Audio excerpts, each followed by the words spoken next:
Hey everyone, Joseph Herrera here. I guess this is my first vlog or video. I don't really know the terms yet of the YouTube stuff. I just know there's this community section where you can post pictures, statuses, what you're up to, and my most popular one was asking you guys a question of, would you like to see me talk about myself and about coming out and this and that, and it was my most liked post on YouTube, which is really cool. You can like interact with people. It says I have over 1,000 subscribers, but I probably know just a few of them. What I've discovered is that most of my friends on Facebook and Instagram are not really subscribers to my YouTube channel. It's funny how that works. I will post things on there of my YouTube videos, a little snippet or something of it. It doesn't really get much, attention compared to YouTube, where it's just a whole different audience. And then there's TikTok, which I don't really use. I use TikTok just to waste time, but I don't really post on it. But anyways, nice to officially meet you all. If some of y'all watch Martha's Time Be Happy Now videos, you obviously have gotten to know, I guess, a little about me. That's more about Martha and about the filmmakers in here in Dallas, the little community and little events and stuff like that. So I appear every now and then. Right now we're on hiatus. We'll return. We want to do a Christmas episode, so for sure we'll return after Thanksgiving. Right now she's very busy going through things, but yeah, so yeah, let me reintroduce myself. I'm Joseph Herrera. Thank you for being a subscriber to my YouTube channel, and if you just happen to come upon this video on YouTube, hello, and please subscribe if you haven't already. Yeah, I never really thought that YouTube would be something I would put a lot of focus in. For the longest I put focus on Instagram. Facebook, I have Facebook, that's really for families and I mean people who want to post political stuff, whatever. I don't usually look on it. I have a lot of older friends who are mainly on that one, and then they're like, did you look at my post? And I'm like, no, because I don't really use Facebook. I'm sure we all have a why, but I was using Instagram, and I'm kind of not really on Instagram much these days anymore either. Like I'll post something, yeah, and I don't really post selfies on there anymore either. It's mainly just work. All my social media stuff is work. TikTok is probably the most personal because it's nothing about my work. It's me, but it's about my neck. My TikTok is my neck account for some reason. A lot of people like the neck. I have no idea. And then I love Snapchat because you can just send stuff, bye-bye. Or you can just read stuff, and there's not like you need to like it, you need to respond. You can just watch it, put your phone down. And I think kind of that's why I like TikTok too, and I think that's why a lot of you like YouTube, sorry, because you can watch something, okay, move on. But yeah, my name is Joseph Ron Herrera with 2 N's. I don't know why my mom did that. But anyways, I came out at 19 years old, 18. I grew up here in Texas, Fort Worth, Texas to be exact. I think I was almost born in Oklahoma, but then my mom quickly went back to her and my dad went back to Fort Worth, and then she gave birth to me. So I almost was an Oklahoma baby, but then that didn't happen, thankfully. I love Oklahoma, but my whole family was here in Fort Worth, so I wanted to be a part of that. I don't really have a little fun fact is you'll never find a baby picture of me. None of my side, my dad's side or my mom's side, no one has baby photos of me. My mom's side is, oh, they got lost in the fire. And then my dad's side is, oh, we lost them in the flood. So I wish I could post a photo. I think the youngest photo I ever saw of me was maybe 4. So yeah, I grew up with a single mom. There was 4 of us growing up. I was the 3rd. And pretty much a twin with my sister Adelina. And yeah, I didn't know I was gay, I guess, until, I do like to say, I feel like I went through puberty very early. So I started developing feelings towards the same sex early on, but I didn't know what it was yet. And I was still attracted to girls, and I still wanted to have a girlfriend and all of that too. But then when I look back at it, I don't really know, because I know a girl could break my heart, they could do all that, and I really just caught on with feelings. But I think it was more of just wanting to feel something for someone and have them feel the same way. So I probably still kind of get that these days with friends more so. But anyways, I would say I told myself at 16 years old, I looked at myself in the mirror and I said, "You're bisexual." I'm like, "You like men." I literally, because at first in my head I was like, "Oh, go away, oh, go away. I'm gonna end up with a woman, and then there's gonna be this kind of life and blah blah blah." And but then I just told myself in the mirror, "Yeah, I think you're a little gay."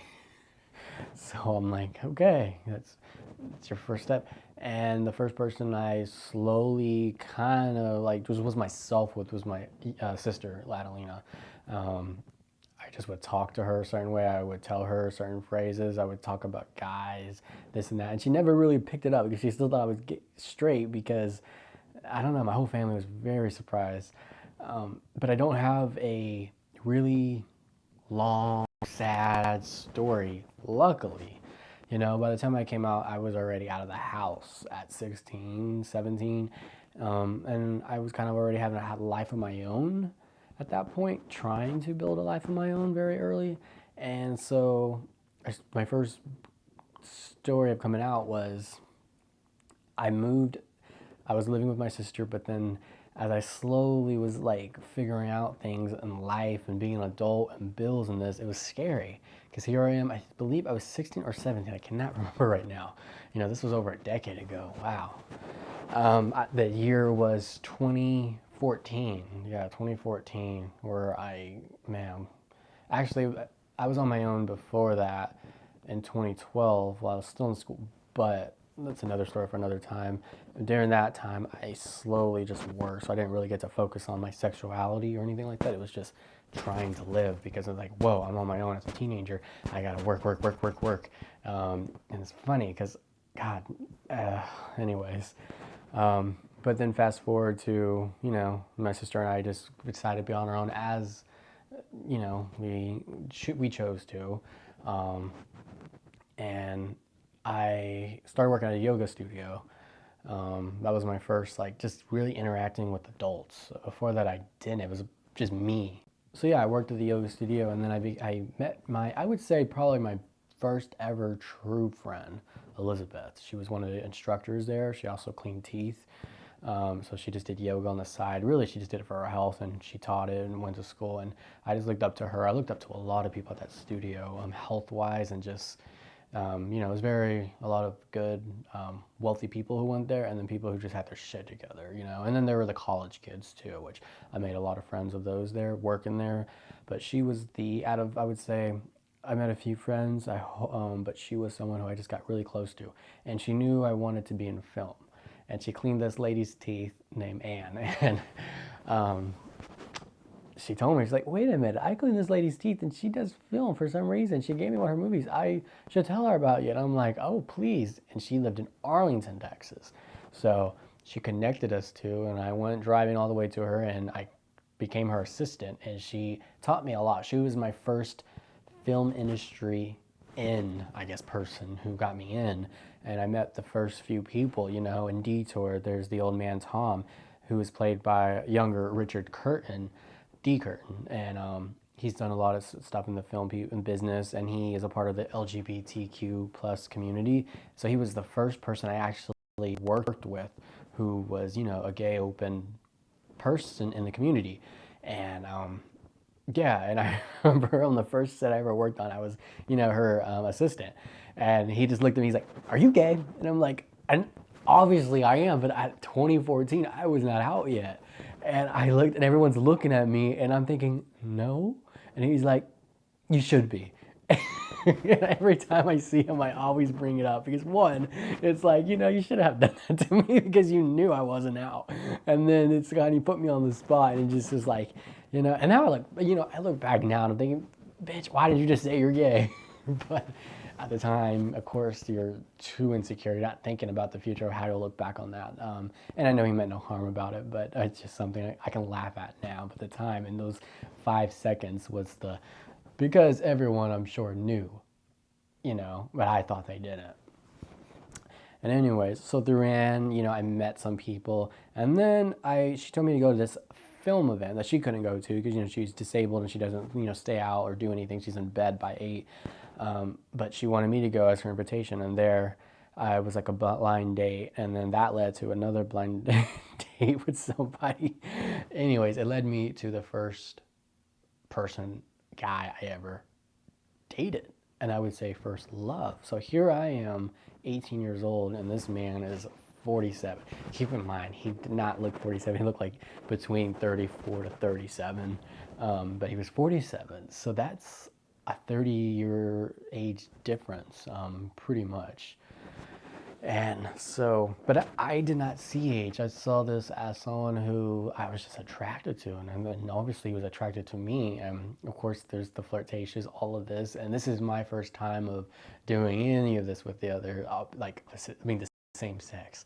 You know, I did have a little flirty here and there on Facebook at the time and through text with certain people, but it never went beyond that. And this was the first time where I'm face to face, and I'm just, I don't know what it was, and it's my first time, but I just knew I want to be with this guy.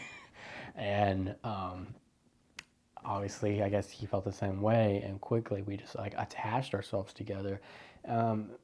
So here, yeah, I was 18, didn't know what the hell I was doing, and now all of a sudden I'm going to Dallas a lot, and I'm meeting a bunch of people in the film industry out here in Dallas, which is just a small little, like, it's not a big, it's not LA, it's not Georgia, it's you know, not New Orleans. It's just like a little small knit. Pretty much everybody knows everybody. If you don't know them personally, you know someone who knows them.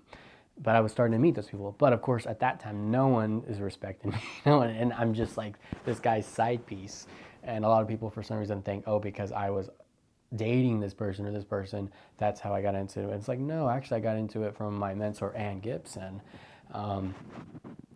And so it happens that I dated this guy who was like running a studio and stuff. And so a lot of people quickly got introduced to me out of nowhere because they all knew, you know, he offered a service, a film studio that a lot of people wanted to film, work at, have meetings. And so I quickly was like, hello. And so a lot of people didn't have respect for me, which I don't blame them, you know, at the same time. But it just goes back to, don't judge a book by its cover, because yeah, this is just a little, I'm still in the game while some of them are not, and some of them are still in the same spot they were, let's say 7 years ago, where I feel like I advanced. So, you know, and sometimes I offer jobs and they might want a job. So I just don't judge a book by its cover, because I had a lot of film, like, love for film and really wanted to be in. Whereas this person, you know, I think loved the thought of saying he's in film and stuff, but didn't, you know, and he doesn't even do film anymore. Anyways, so yeah, I just, wow, you know, this, I quit. It was a matter of time. Like, I think within 3 months, I was sort of living with him already. And I had an apartment in Fort Worth.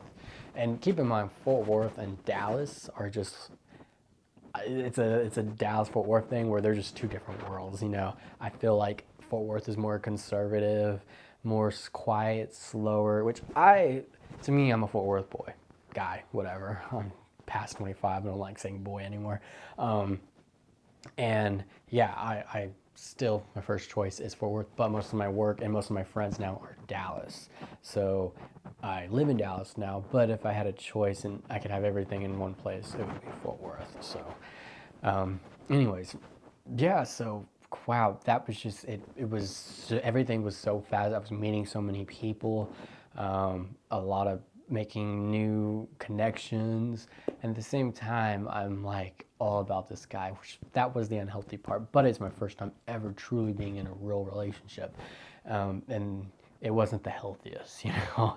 I was crazy and in love with him, and I know he cared about me, but he didn't see himself being very serious with me, and I saw that very early on, and I'm a guy, so I could definitely see how another guy's thinking. I wasn't blind to that, but I thought, like, I could make it work somehow, which my mindset ended up coming into play later on of how I was just as a person, because I wasn't the emotional type when it came to that kind of stuff. I would keep it all in my head, but I could see things. I just was very quiet. So anyways, I would post little pictures here and there, and then I know I posted one, and my mom was just curious, and I would tell people that's my boss. I mean, like I work at his studio, and because I had one person like, "Who's that guy you're with a lot?" and tagging photos. I'm like, "Oh, that's my boss," and they're like, "Oh." And but then there was one photo where there was like an event at his place. Obviously, he wanted me to go, and I was his date, and we took a photo where my cover was blown. It obviously we were like, ah, and it was obvious that okay, them two are. So, um, yeah, my mom quickly called me and she said, Ron, which they call me my middle name, Ron. Remember with two N's. Is that guy in your photo your boyfriend? And I said, yes. And if there's an issue, bye. And she said, wait. I know she was, and I love her, but at the same time, I knew she was ready to just because I ended up hearing, she was so angry, didn't know what to do. And she was shocked, as anybody would be, especially at that time. It's still, oh gosh, in 2014, it wasn't so like it is now. We've had, God, it's been like, what, a decade almost, and there's been so much progress. But yeah, she was very angry. But at the same time, I was like, you don't support me anymore. What? Love you, but if there's an issue, bye. um, and she was shocked by that, and so she stopped herself from saying more because I know she was ready. And she was like, "What are you talking about? I love you no matter what." And I think she respected me more. And I will say to this day, she and I have gotten closer with me coming out than before because before we were kind of strained, stuff I left out, which I don't want to get into, but we didn't have the closest relationship during that time, but we were still in each other's lives. And when I came out, I was more honest about myself, and she felt more comfortable too. And honestly, it brought us together and more comfortable with each other. So I love you, Mom. But yeah, so we kind of became closer because of that. So that was very positive, and that relationship kind of fizzled out. He was my first love. I will say that to this day. To this day, I don't think I've ever loved anyone as much as that, and I think that's just because that's your first love. So, and he's as sort of it ended badly, as I think when you rush into something like that and trying to make it work, of course. But yeah, it kind of just yeah, kind of. I think that was probably my only relationship. No. Um, anyways, yeah. So that ended, and then I remember while I was gay, I wasn't in, as you would say, the scene. So I didn't really know much about it. And as you're dating someone, and I guess someone like him, when there's a little jealousy involved too, I believe it was like little mind games, and I think it's normal, not healthy. But I think, he kept me away from that lifestyle, that world that I should have been exploring, especially when you just come out. But yeah, so I was kind of kept out of that. And it wasn't until, I became friends with someone who I guess you could say was his enemy, probably still to this day. They don't like each other, but I became close with him. And I became friends with him sort of as a payback kind of way for the ex. Like I said, I was crazy about this guy, so I did a lot of crazy shit. But I was young, so that's my excuse. And I learned, and I never done it again. But yeah, so I became friends with someone he did not like, but then that actually, I had bad intentions about it, but then what happened was a true friendship blossomed through that, and I'm still friends with that guy to this day. And I think he knew, why I was trying to talk to him and stuff.